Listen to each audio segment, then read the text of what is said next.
Did you send a wrong invoice in Zoho Books? No worries, I will show you how to cancel it in seconds.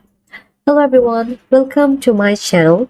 So in today's video, I'm going to show you how you can cancel any invoice easily. So first you have to go to invoice.zoho.com and log in. Now look at the left hand menu, find the section where you can see all your invoice. Click invoice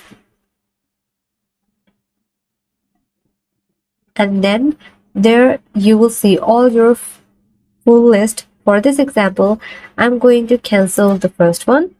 Click on it, click this three dot and there is this delete button.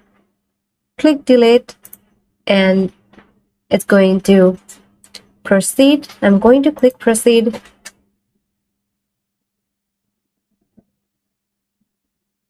And it's so easy. Your invoice has been deleted.